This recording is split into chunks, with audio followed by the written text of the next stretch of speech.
What's going on, everybody? I'm Bryan Tann, and this is another edition of Tann Talks.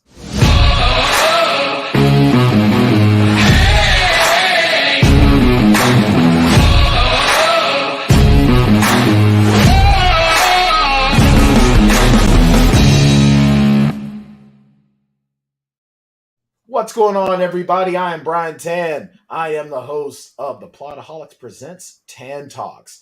And we are done talking about... What the hell were we talking about? Oh, we are done talking about The Mandalorian. Thank God. It is May the 4th, though. May the 4th is with... I am one with the 4th. I am one with the 4th, and the 4th is with me. See, I don't say May the 4th be with you because everyone says it. So I have and also with you. And also with you. But you need the new one. This is the May. This is the May. Okay, that's a good one. This is the May.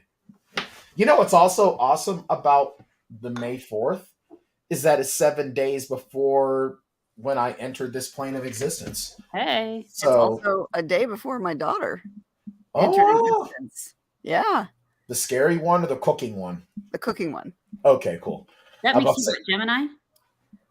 No, I'm a Taurus. Taurus? I'm a Taurus. That's right. Taurus is until I'm an early Taurus, and it's No, I am grouchy, I am stubborn, but I'm very loving. I resemble that remark. And you like the finer things in life. Your creature comforts. I do kinda. Like, I want to be able to play video games and collect my Funko Pops and be left alone. There you go. And my movies. Mm-hmm. Especially the movies. The creature comforts make life worth living. Absolutely. So, of course, pay no attention to me because I am actually getting ready to post around on Facebook that we are live because, well, I just don't tend to do that much. I don't know why. Look, I've got my companion incense going. Ooh. Nice. Melinda's doing her Ada impression. That's right. We love her for it.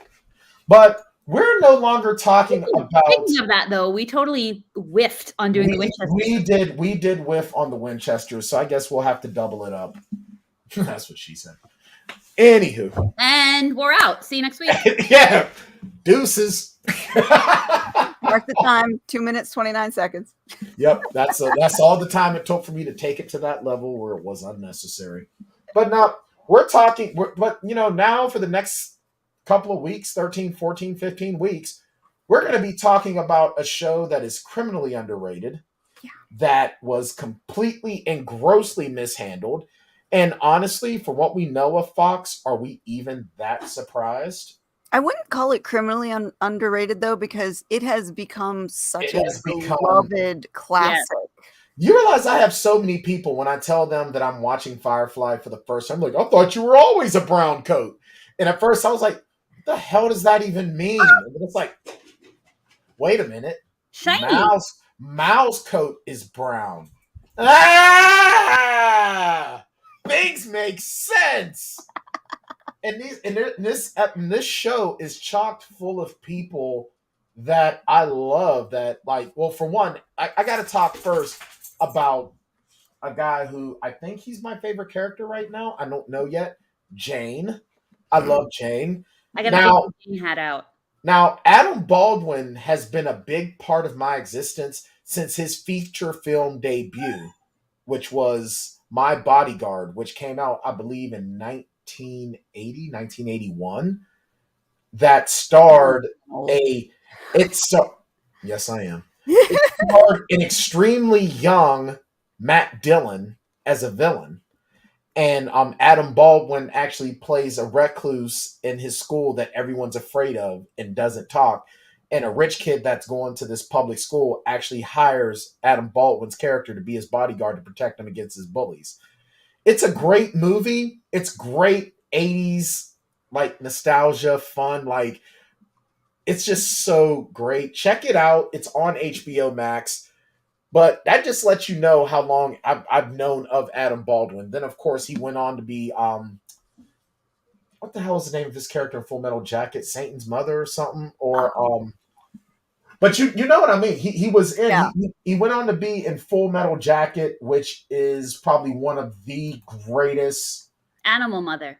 Animal Mother, yes, thank you. Animal Mother and Full Metal Jacket. He was also in, and yes, My Bodyguard did come out in 1980. And then, of course, 3 years after that, he was in DC Cab with Mr. T. All right, Adam Baldwin has been in my life forever. He's in Independence Day. Yes, he was in Independence Day. He was the colonel that actually is that glass bulletproof? No, sir.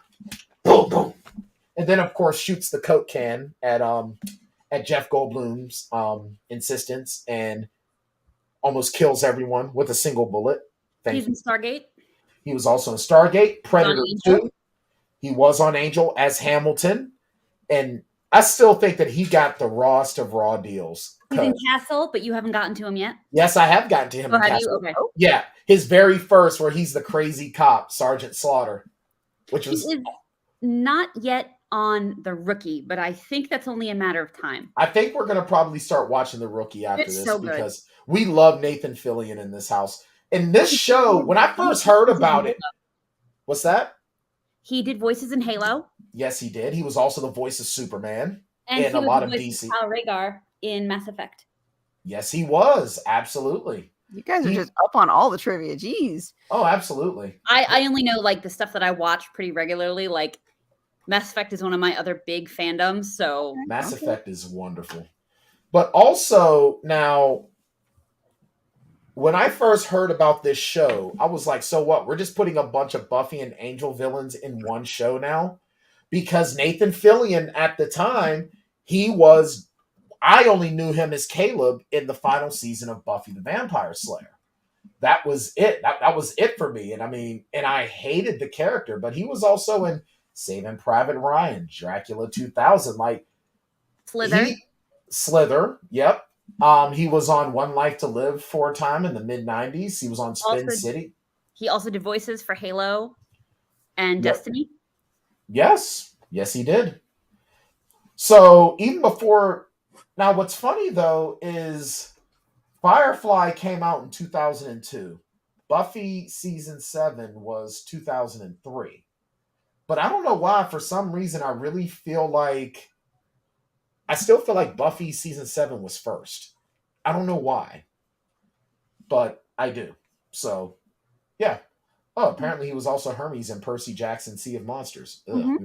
The less we talk about that, the better. Anywho. He was the big monster in Monsters University. Oh, yeah, he was. And then you got Gina Torres, all right, so Nathan Fillion, of course, is Mal Reynolds. Captain Mal Reynolds. Star-Lord wishes he was that cool. I'm serious, man. I'm throwing shade at Star-Lord now. Star-Lord is trying so hard to be being Captain Mal. He's trying. Guardians of the Galaxy 3 out right now. Oh yeah, that is right. Yeah. Honestly, I'm probably gonna wait for it to come out on Disney Plus. I don't know if I want to go to the theaters. I have to take Allie for her birthday. That was her birthday request, so we will be going to see it tomorrow. I might go see it for my birthday. I don't know. But I've heard the early reviews say it is actually well done. Probably one of the better done Marvel movies in the last year or so. All right, that's cool. I'll have to check it out. All right, so now Gina Torres, who plays Zoe, who is, I see why you named the scary child Zoe. I was gonna say, do you see the similarities? Funny, we almost named Ellie Zoe, and for that same reason. Now Gina Torres, of course, was Jasmine on Angel. She was also on Suits, and I had the hugest crush on her in Suits. She was also in The Matrix Reloaded and The Matrix Revolutions. And she was on Revenge, Alias. She was on Castle. Like, all these people still act together, which is really, really great. Don't forget Alan Tudyk. I'm not forgetting him. I was actually using her to lead into him. Okay. And, of course, she was married to Lawrence Fishburne for a time, but as of my 2018 birthday, they are divorced. So, sad face. But anywho, and then of course, Alan Tudyk. Now, I know him as Steve the Pirate. Yes. And Tucker from Tucker and Dale versus the Evil. Not to mention, now Alan Tudyk has probably gotten one of the Like all the whole cast has their followings, but Alan Tudyk has probably gotten so much more huge after Firefly because number one, he was amazing in Wonder Boys, amazing in A Knight's Tale, amazing in Patch Adams. He was in Ice Age, Dodgeball, as I said, iRobot, where he did the motion capture for Sunny. I'm just gonna go down the line here. I mean, Knocked Up, he does a shit ton of voice work too. Yep. voice work and motion capture. Yeah. Yep. He was in Tucker and Dale versus Evil is probably one of the most funniest horror comedies since Evil Dead 2 and Army of Darkness. He was in Abraham Lincoln Vampire Hunter for some reason. Yep. The one thing that I saw Alan Tudyk in that I hated him in was he played Ben Chapman in 42. He was basically, of course, for those that don't know, 42 is the biopic of Jackie Robinson with Chadwick Boseman as Jackie Robinson. Ben Chapman was the manager of the Philadelphia Phillies, who was really notorious for his racism toward Jackie Robinson to the point where he was actually heckling him while he was on field. And it was just disgusting. But Alan Tudyk, the guy that plays Stingray on Cobra Kai, who played a Nazi, and I still loved him even though he was playing a Nazi. You know, Alan Tudyk has that as well. But he was also in Big Hero 6. He voiced Superman in a Justice League. He does a lot of work with Disney. He was K2SO in Rogue One. He was in Deadpool 2. He was the voice of Iago in Aladdin. Like, what doesn't this man do? Matter of fact, apparently now I have to watch Peter Pan and Wendy because he's Mr. Darling. Yep, Mr. Darling. We just watched that. Yep. So, I mean, and this guy, and that's just his movie. That's just his movie stuff. He was in Moana. Like, this dude is in everything. Like, when does he sleep? And he's also in The Rookie. Yes, he is in The Rookie. He plays one of my favorite characters in The Rookie. Okay. Well, tell us a little bit about your character. He plays a really quirky crime scene cleanup guy. Oh, nice. He's fantastic. Now, he plays Wash, who is the husband of Zoe, and probably the most protected man in all of the galaxy, because if you... Yes! Oh, yes! Curse your son, but inevitable betrayal. That was so great. But I'll tell you what, Wash is one of those guys that it's one of those, if you try to pick on him in a bar, he's just going to chuckle at you. And you're going to say, what's so funny? You're like, you don't realize my wife is... Turn around and your ass is just beat. Unabashedly, too. Unabashedly. And then she's going to look at the captain and say, I need to rip this one's clothes off. Take the helm. Mm-hmm. And it's like, bro didn't even get like a chance to rebut. It was just like, okay, what am I going to say? No. Look, when Gina Torres is going to ravage you, you just say thank you. The casting is so freaking good in this. Like, Ron Glass playing Shepherd Book. Christina Hendricks is in the series. I can't wait to see her. I can't. Wow, Sean Mayer, Marina Baccarin. Like, the casting is just... I didn't even know Marina Baccarin was in this. Yeah. I didn't even know she was in this. I had no clue. But of course, I mean, Vanessa in Deadpool, Lee from Gotham. She plays the lead bad guy in V, which is another show. I gotta start watching V. Got canceled. It was just starting to get good, and I was getting sucked into it, and then it was canceled. God damn it, Fox. I think that was a Fox show. Fox sucks. Now, all right, so we talked about Mal Reynolds. He's the captain of the crew. All right, and NBC, not Fox. Yep. So now what's funny is that it all gets started with this Civil War. And we find out why they're the Browncoats. Now, I'm like, holy crap, am I rooting for a Confederate? That was my first worry. And then, of course, I really love in this. Now, this was the first episode, even though it wasn't aired in the proper order. But he's got the crucifix, he's praying to it, and they hold the line, and then they're told, yep, it's a full retreat, and we're supposed to just surrender because our government sold us out. And it's like, we get the oft-quoted line, we won't die because we are so very pretty. Yes. Yeah. I tell you what, I want to use that as an excuse. Next time somebody says they're going to kill me, I said, but you can't kill me. But why? Because I'm so pretty. I do that. I said, I'm too pretty to die. I'm just going to tell folks, look, man, I'm just too sexy for your bullshit. That's just the way I'm going to start putting things. I am way too sexy for this bullshit. I'm going to stop saying I'm too old for this. That's right. I'm just going to say I'm too sexy for this. We see that Mal and Zoe go way back. Yes. Yeah, now Zoe was she's his second command on the Serenity. She was also his second in command in their platoon. He was a sergeant. She was the corporal, which, yeah, that seems about right. Which means also a lot of folks had to die for Mal as a sergeant to be in charge. So, sucks to be them. But that scene is important because you even mentioned it. He's kissing the crucifix. He believes in something. He has faith in something, and his faith is crushed in that moment. Yeah, and then we find out, 5 years later, when a shepherd, aka a preacher, comes on board. Hey, you mind if I say grace? Well, if you do it to yourself. It's like, nice. And it's funny is that, I really just love, the one thing that I like about this show is that for it being 500 years in the future, humanity has not changed. What does it say about us?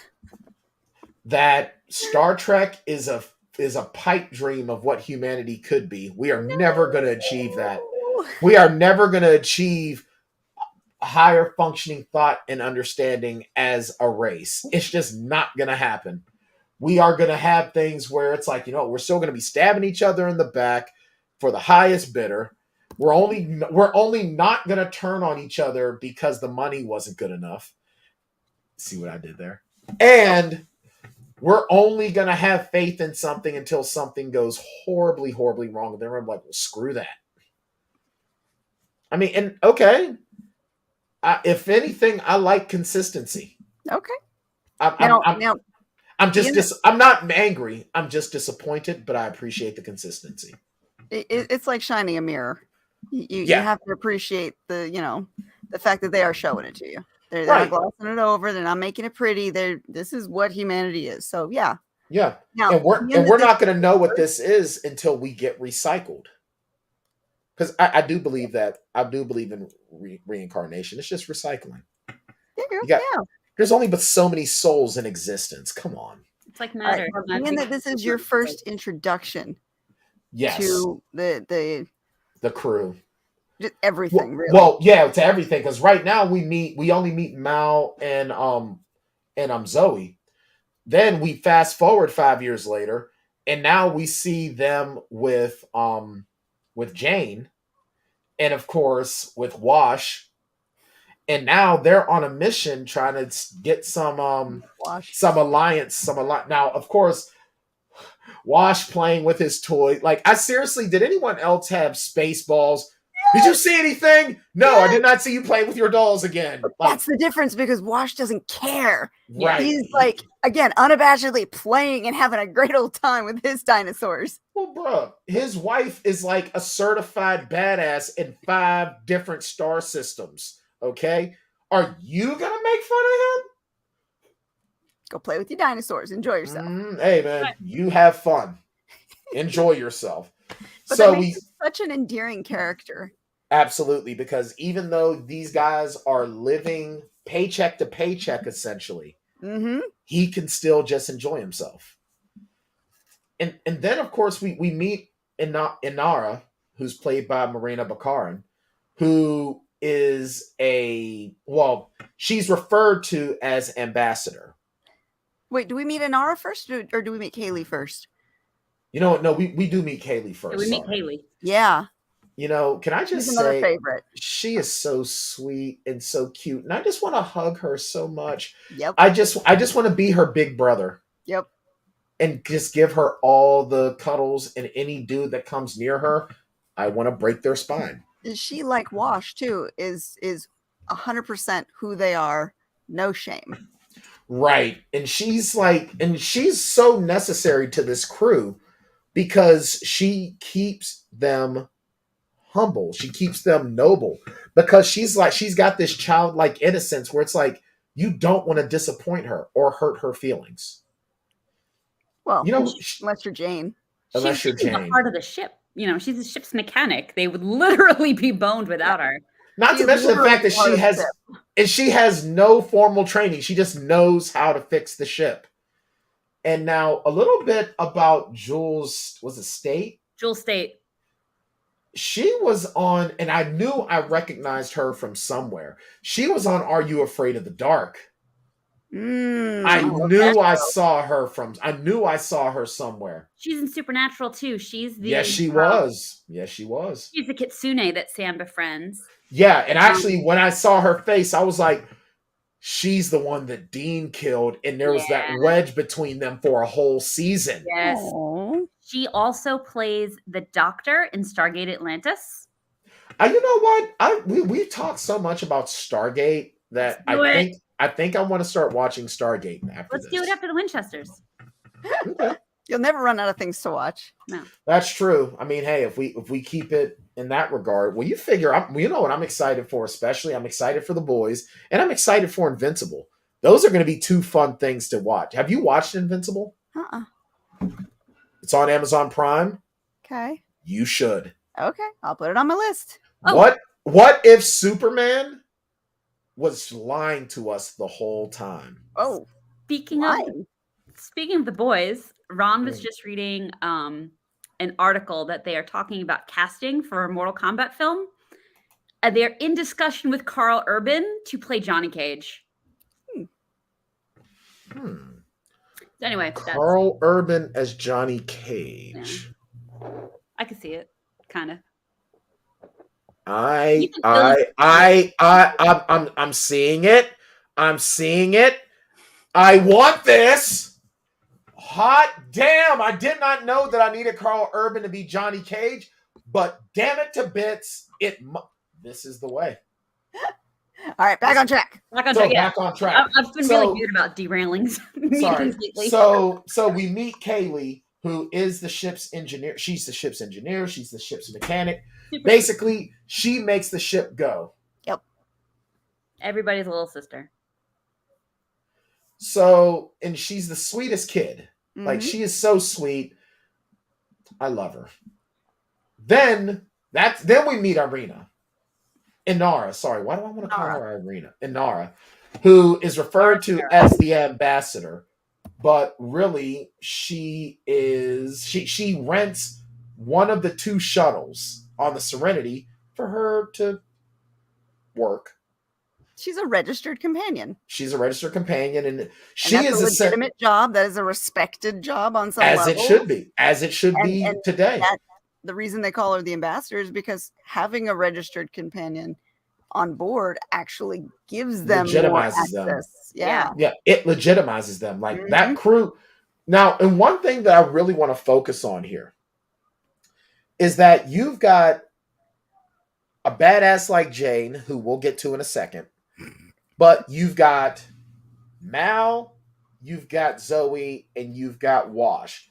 Those three, in my opinion, in a lot of ways, you could argue that they're the pillars of the ship, but that's kind of because every ship needs its captain to keep everyone together. You need a badass first mate and you need the pilot, but you've got a character in Kaylee who, if you don't have her, like you already said, Melinda, the whole crew is completely and utterly boned. So the thing with that made this show so good is the chemistry with each member of the cast. They are all equally important in their own way. Right. You take one of them out and you feel it. Mm-hmm. Yes. And I think, Melinda, that's probably one of the most important aspects of this series so far. And like I said, this is my first time.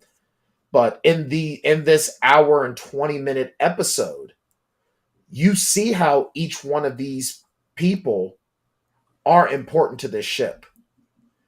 Because without Inara, they can't really function to keep that ship running without her. Mm-hmm. And I think also, as we talk about the importance of the characters, you really have to give, as much as we don't want to give credit to Joss Whedon for what we know of him now. As a writer then, he did an amazing job making an ensemble cast work. Mm-hmm. Yeah.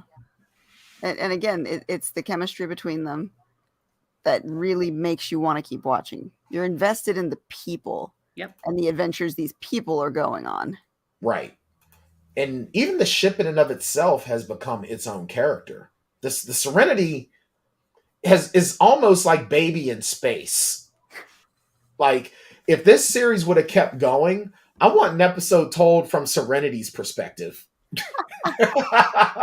We're forgetting the not only the crew, but the passengers they take on board. We kind of get one, though. Okay, well, I can't wait for that. Well, you know what? Let's finish with the crew. We got to talk about my man Jane Cobb. Oh my God, Man, so good he has his own town. What I love about him is that he is a mercenary, and he is unashamed. He is not trying to get them to trust him. He doesn't care if they trust him. He's just like, look, this is what I'm here to do. And that's what I'm going to do until I don't want to be here no more. Yep. And I love Jane, it. zero fucks given. Yep. Oh, absolutely. And every series needs to have a badass character type. Like, you've got to have this because it keeps the storytelling fresh, because Mal handles it so well. He's just like, yeah, I know what I'm dealing with here. The thing I like about Jane is he very much is that badass character, but he is also clueless. Yeah. Not like he says, and Katie and I are in an advantage, right? Because we've seen the whole series. Yeah. He says and does things that you're like, man, you're an idiot. Like, what? Why don't you think? And then there are other times you're like, he's really probably a genius. Like, and he plays that really well, and Adam Baldwin does that masterfully. But just wait, there's some moments that you'll be like, what the hell did I just biting my tongue? I'm like, don't say anything, no spoilers. What I appreciate though was, well, because there's even a point in this episode where Mal goes, oh, he approached you, didn't he? Yeah. So why didn't you turn on me? Money wasn't good enough. And when it is, be an interesting day. Mm-hmm. I bet it would. And I love it because there's that mutual understanding. Mm-hmm. Yep. And they accept him for it. Oh, absolutely. But there's also a respect too. And I was absolutely. There's definitely respect. We'll get to that part in a little bit, but Mal is the captain, 100%. Oh yeah. His word is law. What he says goes. Absolutely. Even if you don't like it. And at the end of the day, he's saying what needs to be said. He's doing and saying the hard thing. He's willing to be the asshole because ultimately he's always trying to protect his crew and his ship. Yeah, because they're all he has. That crew and that ship, that's everything to him now. And that makes him a good captain. He's willing to be the asshole. He's willing to be the bad guy, to have everyone hate him for the decisions he has to make. But he's making those hard decisions that keep Serenity flying. Right. All right, now let's get to the passengers now. Now, we had 4 passengers. Well, before we get to the passengers, I know we need to do the synopsis of how we get from point A to point B. Is they're picking Inara up. So the job they get is on Eve's docks on Persephone. Yes. And that's where Inara is. So they go pick up Inara, and they have to go there to meet with my favorite character in the show. And so while they're refueling, picking up supplies, they decide to take on passengers to make more money. Yep. Because they've already done the job on the ship, and they did the job, but they got tagged because the alliance tagged. So they've got the salvage on the ship, Right. But they have to go meet with the person they got the job from. Yep. And of course, that's how we get to the passengers. They decide to take on passengers to make more money. And who do we run into? Oh, just Crowley. Crowley. Frickin' Crowley. Badger is one of my favorite characters, and we did not get nearly enough of him. Is there more of him in this season? In this no spoilers. Okay. All right. Okay. I'll be pleasantly surprised. I'll be a spoiler control for you. All right. I appreciate it. And I love how, they go in and he's like, oh, yeah, yeah, that's great. You made it here. That's great. And you've been tagged by the Alliance. So. Yep. And I love how Jane is like, Jane is ready to fight it out. And Mal's like, are you stupid? And then poor Zoe, she does that resigned sigh that every mom has ever done. Like, really? Yep. What? Really? Oh, my God. But the thing is, Zoe knew something wasn't going to be right. Matter of fact, everybody knew something wasn't going to be right. So they realize that they have to get out. And they have to get out quick because they also don't trust that Badger has not sold them out anyway. Now, what did you think that cargo was?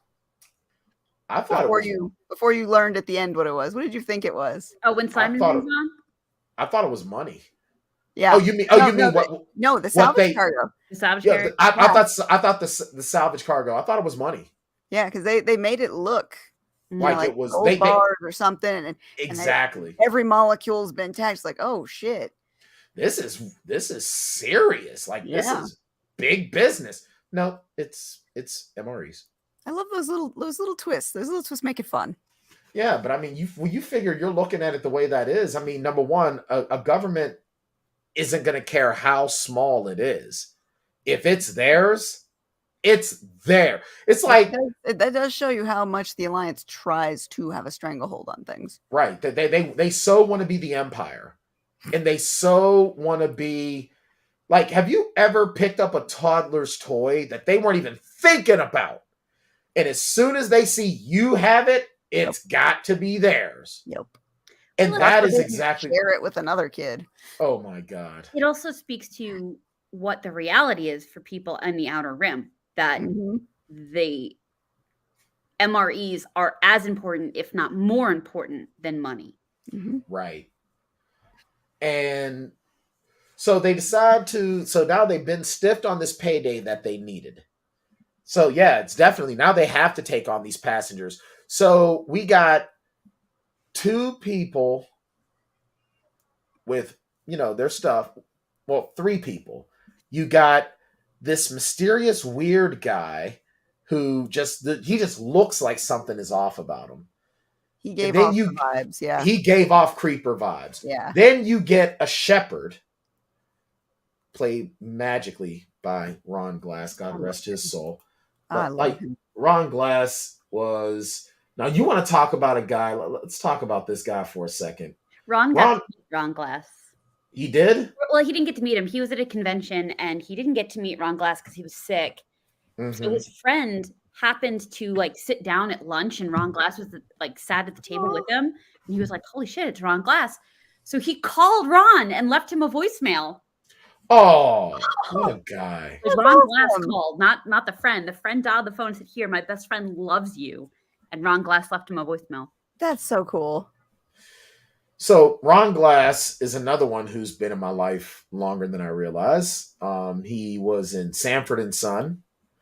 All in the Family, Maude. So he was in all those CBS, those big time CBS, those Norman Lear series from CBS back in the 70s, which were instrumental to made TV what it is today.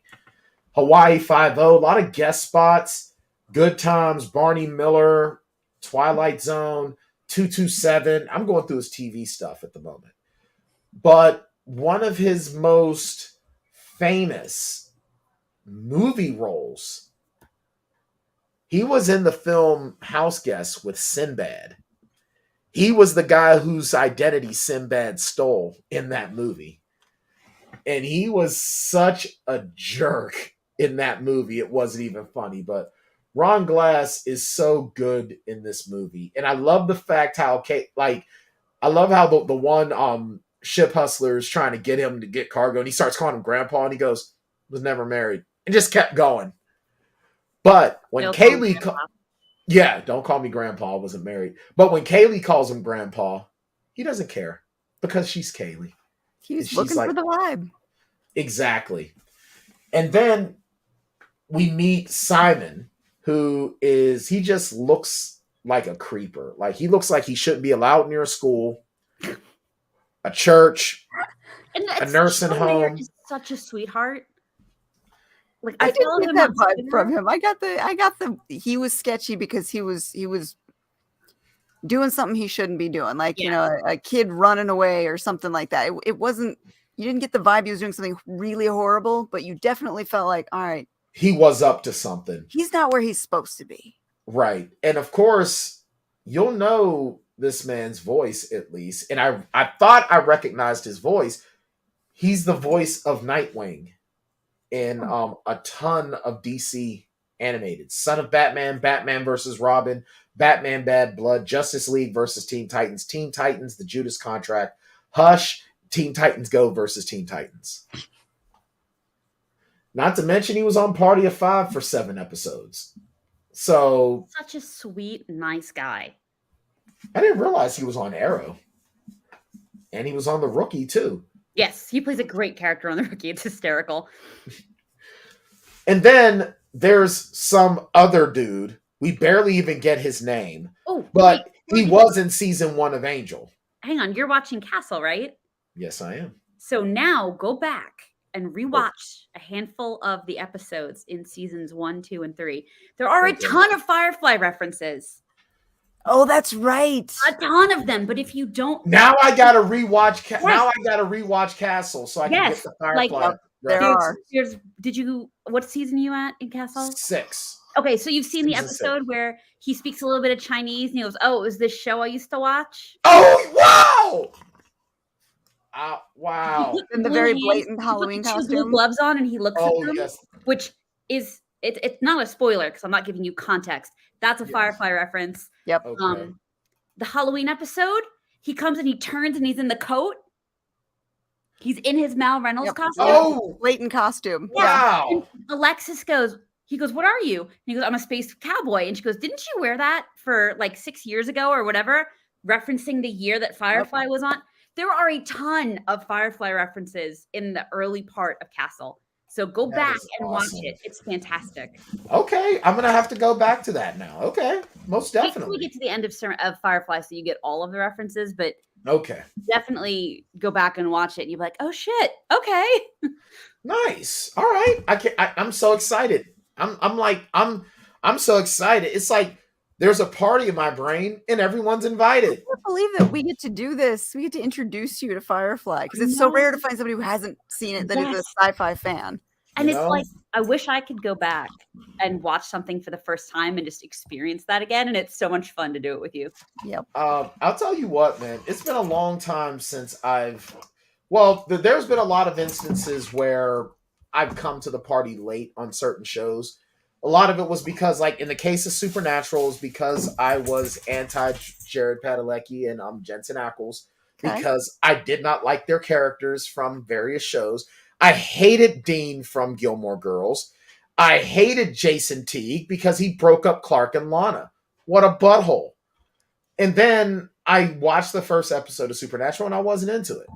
But then I kept trying and then I kept trying and then it stuck. So it was great to experience it behind everyone else and then catch up to everyone. Yeah, I came to it very late too, but the difference with you and I was once I heard Jensen say, "Dad's on a hunting trip and he hasn't been home in a few days," You were sold my soul. I went, found a Crossroads Demon. That was the end for me. Okay. Yeah, I'm only 20 years late. I think this is the longest I've been late to a party. 20 years late. Welcome to the party, pal. That was great. You know what? Way to bring something awesome to the conversation. And that's what I love about you. So, the third passenger, we barely even get his name. And I should have known right then and there. Well, he doesn't seem to bring anything to the table.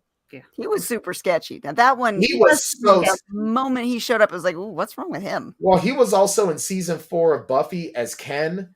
You got to stop judging people based on their other acting. I know. That's their job. But I was right. He was sketchy. And he was in season 1 of Angel. He tried to eat Doyle's brain. And that I will never forgive. Here's where I come late to the party. I've never seen Angel. Oh, wow. I think we got another series we're going to have to run. I wasn't allowed to watch Buffy and Angel when I was allowed to watch the movie Buffy. What a sacrilege. But I wasn't allowed to watch the show growing up. So I came to it later, and I've seen most of Buffy. I think I might have missed an episode here or there, but I've never seen Angel.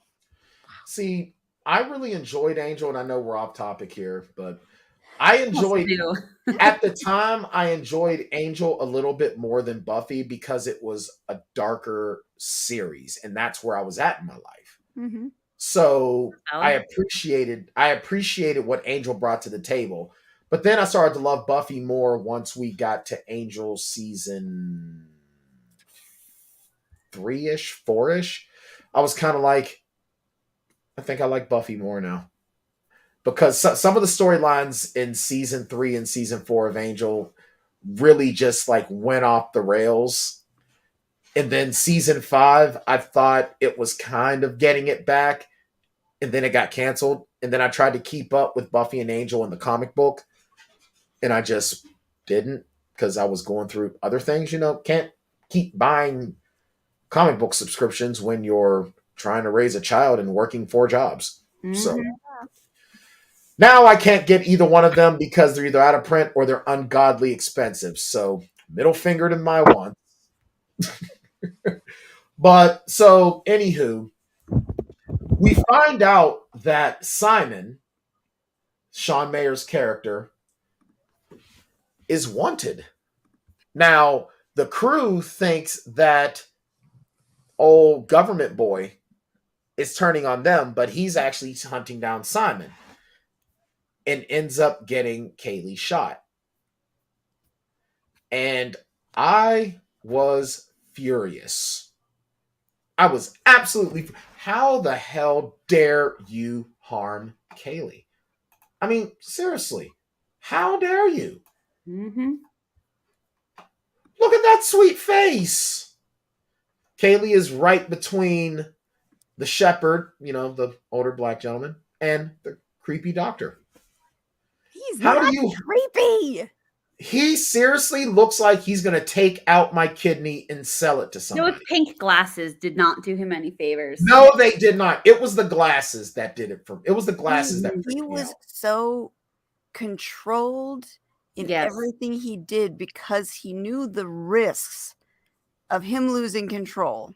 Yeah, right. Very calculating. No, he was a very, very calculating character. He was good at what he does. Again, another character that is, very good at their specific thing, and that's what makes them.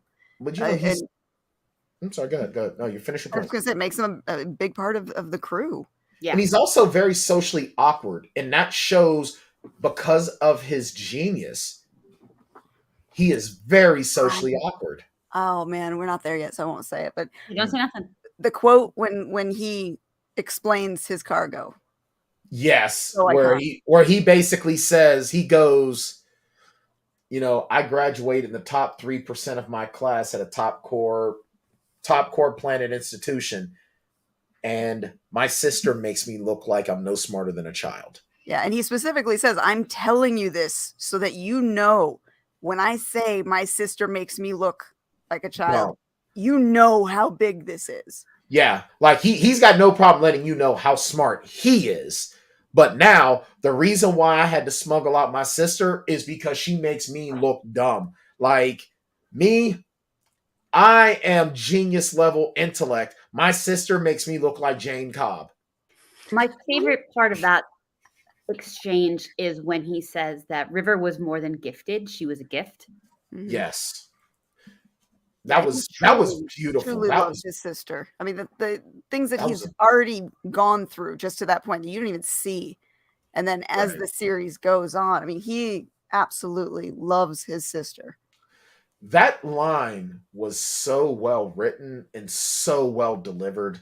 When when Simon finally speaks and like really opens up, that delivery is so passionate and so strong. Like there's still some of that awkwardness, but it's like he's talking about a cause. Yeah. And that gives him the confidence. He shows some confidence in other areas too. That absolutely. Where he's like, really make you smile. Yeah, he's like, well, you're not going to do anything to me because I can save her life. Yeah, I love that interaction. But look, we're skipping too far ahead. Yeah, we're you know what? They're no longer times. It's so easy to jump around. Well, a lot of things.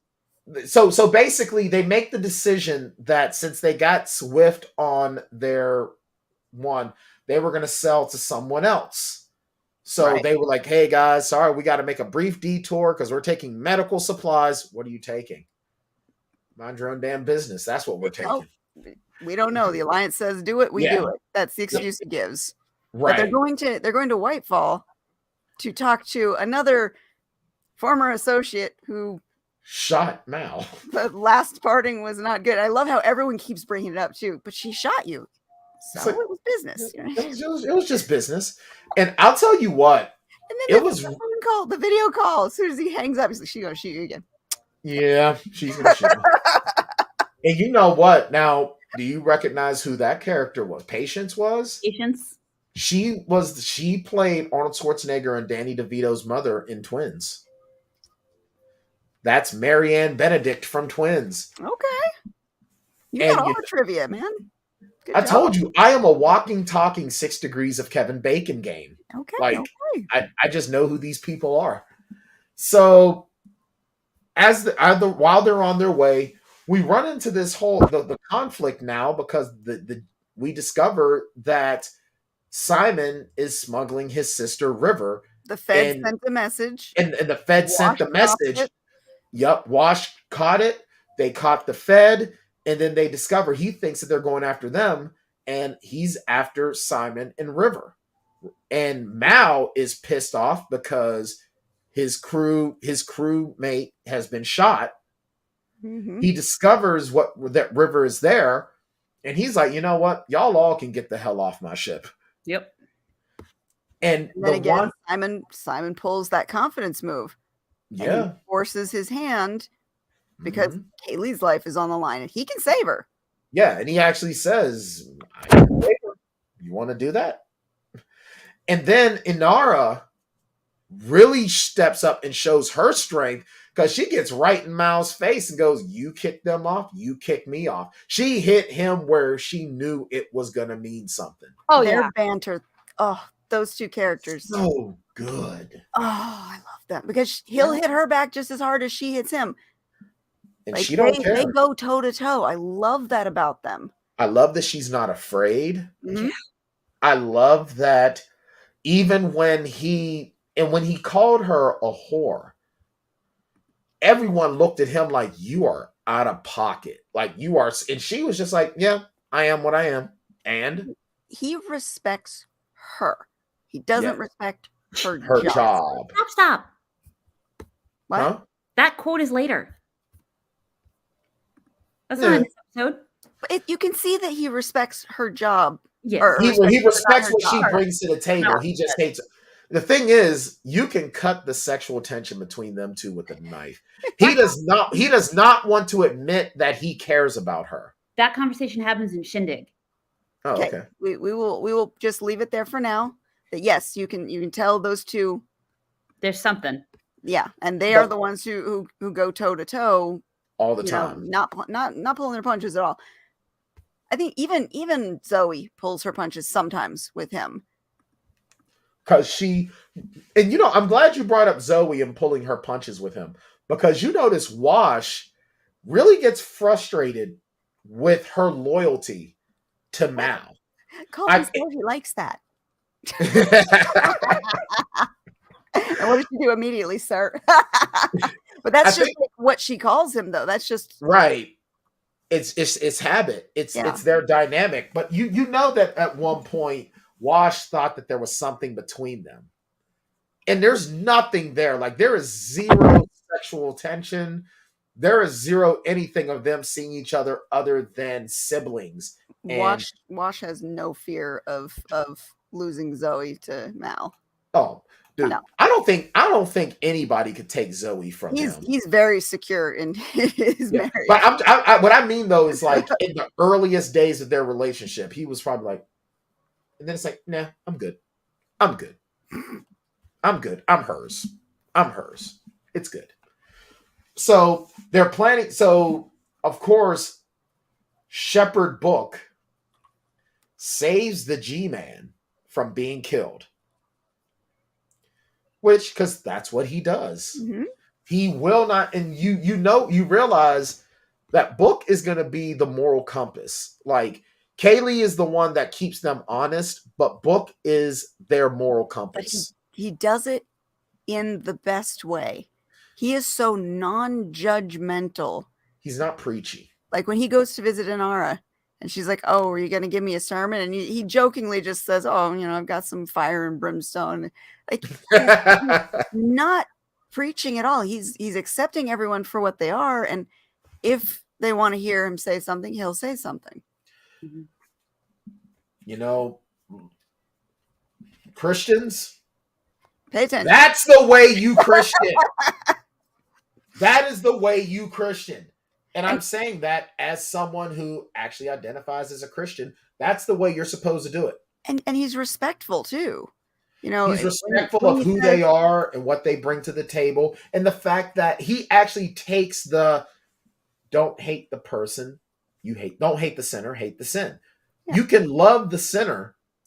You don't have to agree how someone lives, but to love them. Like, I mean, hey, case in point. What if Katie decides she's going to wear red socks? I think that's fucking bullshit.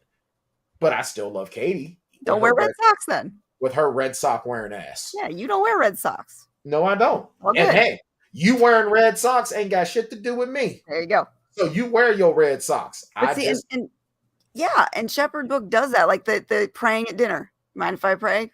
Only if you do it out loud. And what does he say later in the episode?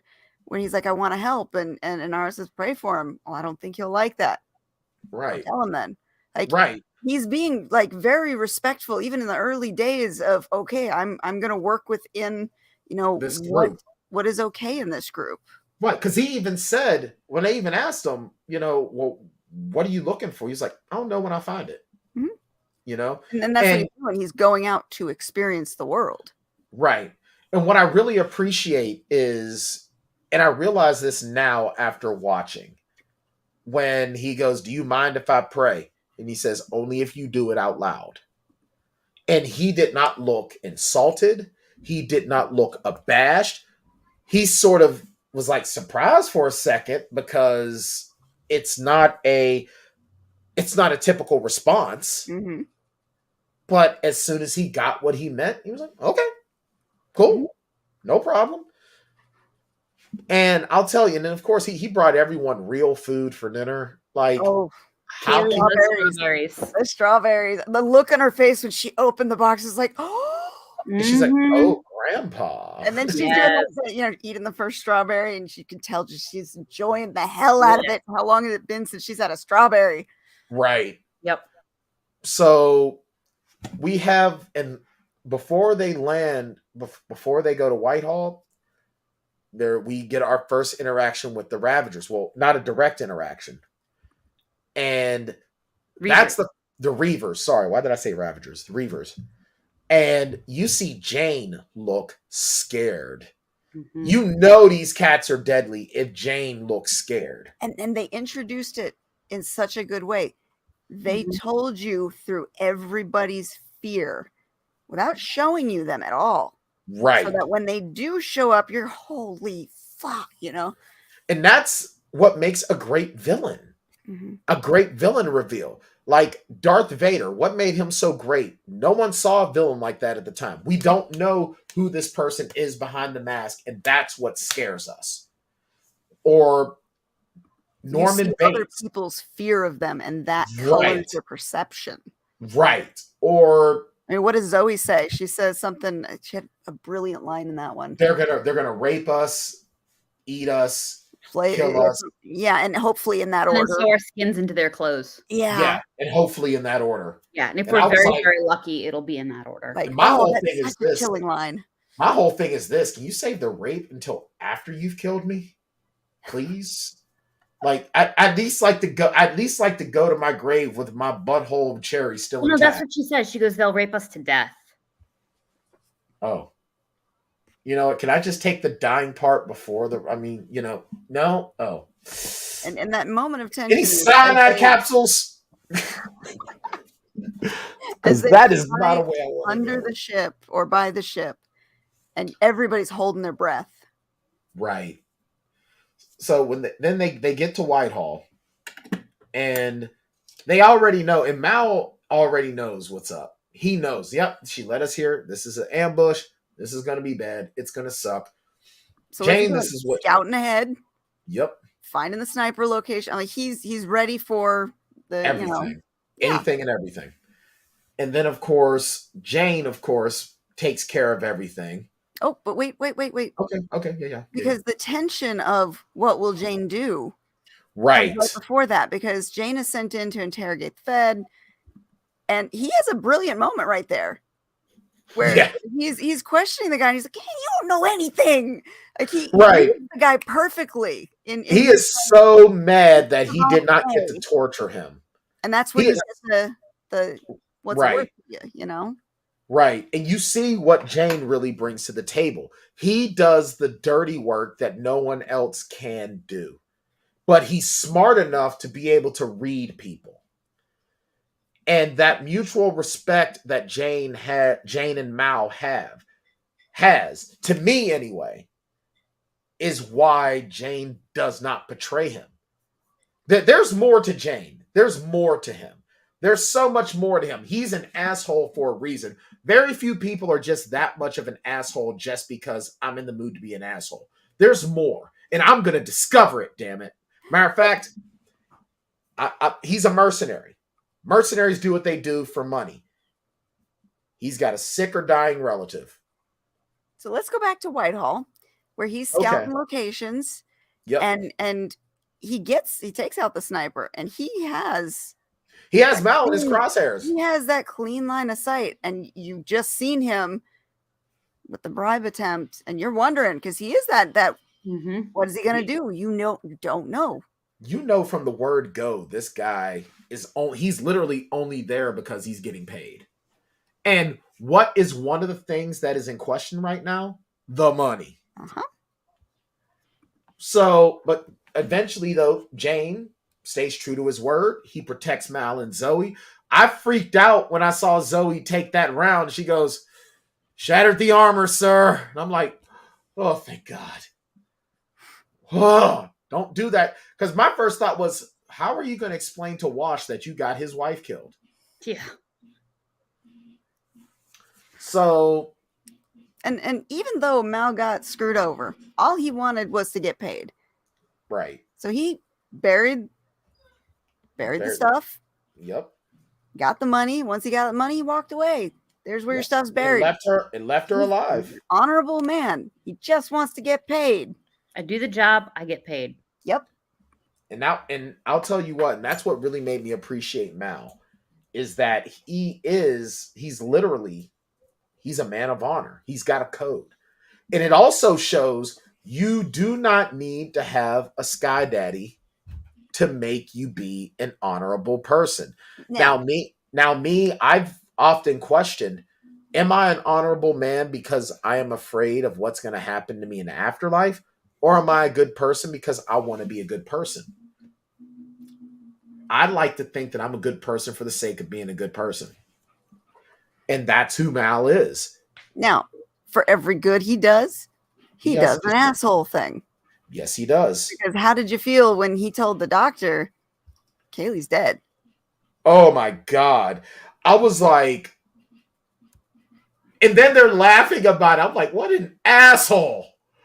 What an asshole. But it's Nathan Fillion. So of course he's going to be. Though, like, if you weren't going as he runs and I mean, he sprints away to go check on her. You think for those few minutes, was freaked out. I was freaked out. I was starting to cry. And then when you get there and she sees she's okay and she looks up and she gives that smile that only Kaylee could do. And they're just laughing together. It's like, and as soon as he did that, I was like, you know what? He's going to keep the doctor around. Mm-hmm. You only do that to someone if you are going to have them join your crew. Your friend circle. And he's got a pretty good read on him too, which is why when he makes the offer, he explains why the offer's out there and why he knows he'll take it. Right. Not to mention the fact that it's like, bro, you're a fugitive. Where else are you going to go? So eventually the G-Man gets free and he threatens Kaylee again because he's trying to get to River. Because this guy doesn't fucking learn. Nope. Well, he learned that day. He definitely learned. He definitely got a lesson to fuck around and find out. That's for sure. And the speed with which he finds out is quite lucrative. And very well done. Very well I done. appreciate it very, very much. But we're not out of the woods yet because Mal, Zoe, and Jane have to get back to the ship. They get back to the ship and hell is coming for them. That ship they passed was not silent. It followed them home. Yep.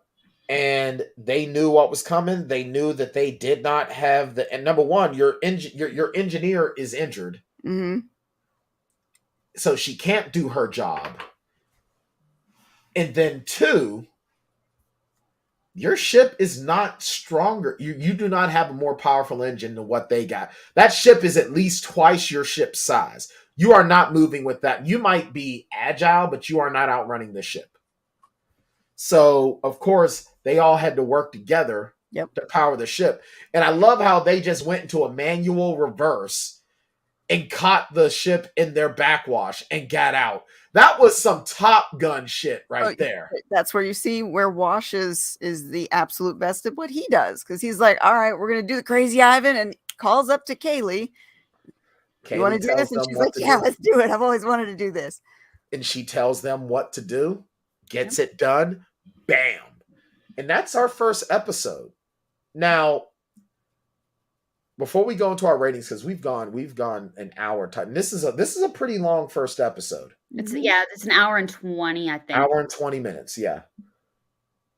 The theme really music that introduction, like it really wasn't out of order. Really fucks with everything because they started with the train job, didn't they?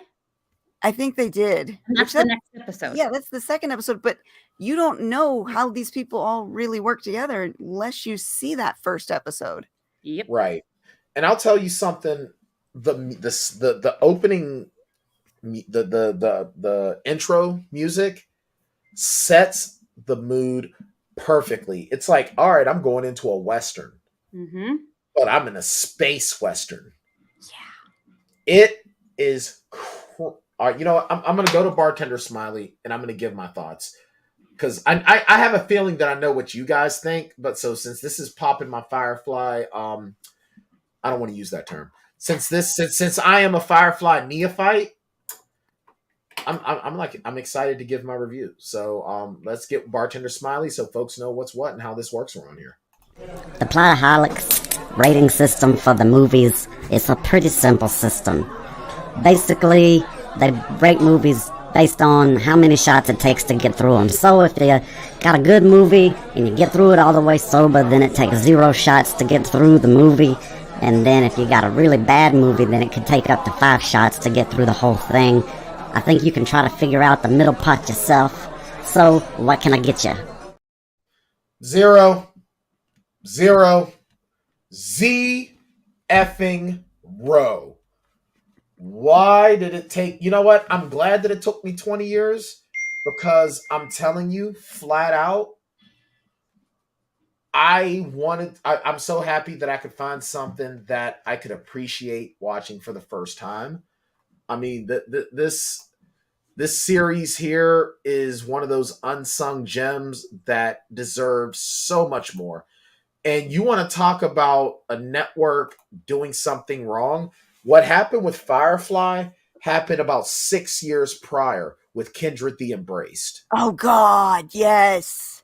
Kindred the Embraced was completely bungled, buckled, and just like So much ruined potential. by Fox. So much So potential. much potential. Number one, if Mark Frankel, who played Julian Luna, doesn't die in a motorcycle accident, I'm sure the series continues on. But there were 2 episodes that were left out of the original airing that if they would have kept them, it would have been so much better. And like Firefly is just another example of a great series that Fox just completely fumbled. Absolutely fumbled. The character driven narrative, the tone, the fact that these are our protagonists, but they're not necessarily heroes. They're just everyday people trying to survive. Mm-hmm. Like I cannot wait to watch this next episode. It was really hard for me not to go to the next episode. Mm-hmm. It's like that with Especially when you only have so few to binge. It's like, oh, I could just do it in the weekend. Let's watch them all now. No. What gets me is that I'm running into the same thing with Firefly like I am with the Winchesters, is that it's short, it's to the point, and I want to know more. Just savor it, because once it's over, that's when the pain. Yeah, that's it. And you don't get any more because it Fox was done so badly. Yeah, and the movie was like, the love letter to the fans. Yeah. But the problem is, from what I've been told, is that the movie still leaves things open to more, and they just weren't able to do it because the movie didn't make as much money. It was because it was a fan love letter. They do wrap a number of things up in the comics and graphic novels, which I can't get a hold of now unless I want to pay a butt ton of money. So if anybody wants to contribute to the GoFundMe for me to get the Firefly novels and graphic novels, I have them all. We can do a read along. Okay, cool. Awesome. Wow. So Katie, Melinda's not only going to help me pass another test that I have to take after I finish this test, but she's going to read me to sleep with Firefly. This is an auspicious day. Unification Day. I'm so excited to understand that reference. Oh, that's next week's episode. Yay! So next Thursday. Yeah, that's next week's episode.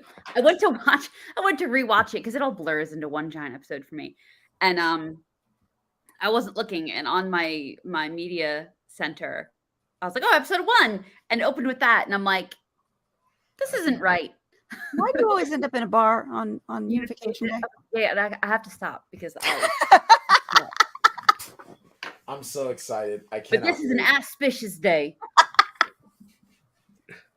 I still cannot wait. So next week, getting your messages as you're watching. Oh my god! Yeah, So next week it's gonna be The Train Job. Mm-hmm. And wow, seriously? Yo, The Train Job aired September 20th, 2002. Serenity didn't air until December 20th, 2000. Nope. How does that work? Katie, he didn't even give us a chance to give our ratings. All right, so go ahead, Melinda. Oh, I'm not drinking. Oh, okay then. This is a 0 shot for me. Yeah, I'm the DD, so it's all good. There we go. I had a feeling that what was going to happen. I had a feeling. It was such an essential episode. It's such a good episode, introducing all of the characters you're going to love. Yeah, that one's a good one. So episode 2 is going to be The Train Job. We're going to do that next week. And I can't wait for that. I'm like really, really excited to put on my brown coat.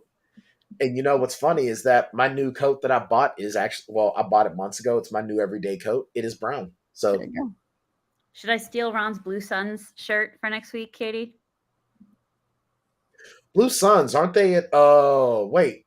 Do the Blue Suns from Mass Effect make an appearance in Firefly? Is Firefly part of the Mass Effect universe? Oh, okay. Wow. Those head shakings of, now I gotta watch it sooner. I hate not knowing what's going on. Now you know how I felt for the entirety of the Bo-Katan show, okay? Okay. Shots fired. Well, I've been put in my place.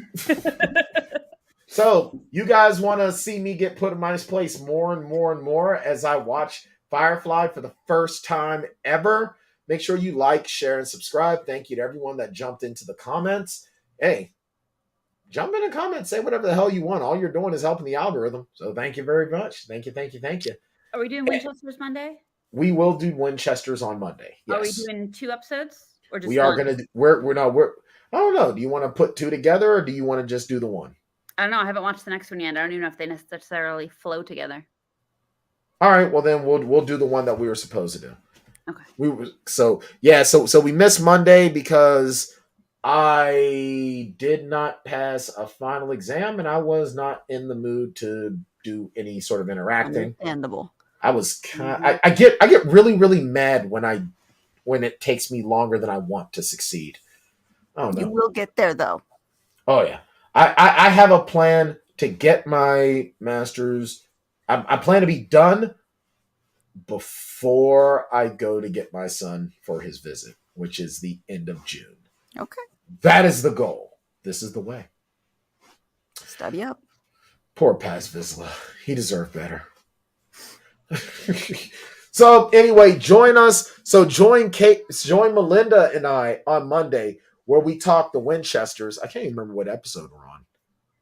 I believe it's episode 5. Yeah, no, it's episode. All I know is the last episode I'm going to be coming at you live from. It's going to be on a different scheduled day because I'll be coming at you live from the Family Business Brewing Company in Dripping Springs, owned by the one and only Jensen Ackles. Ooh, I can't wait. I love Family Business. It's the most even if he didn't own it, it is the most chill brewery I've ever been to. The grounds are gorgeous. Like I spend the whole day. I don't even drink. I'm dry, so I can't even drink anything on their menu, and it's an amazing location. So the episode we're going to be watching is The Art of Dying, which that's episode 6. That's episode 6, so we are halfway through. So that's going to be fun. Mm-hmm. So that's on Monday, and then next Thursday we are going to be doing The Train Job, which is the 2nd episode of Firefly.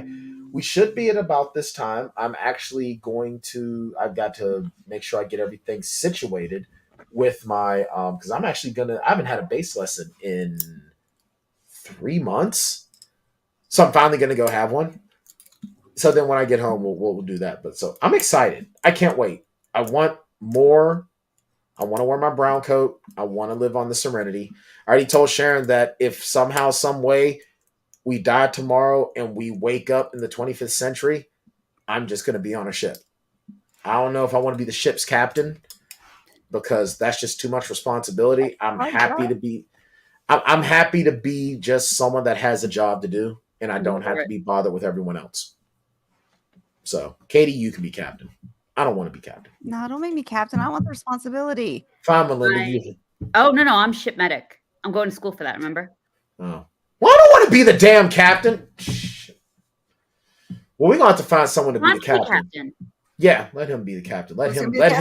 My husband.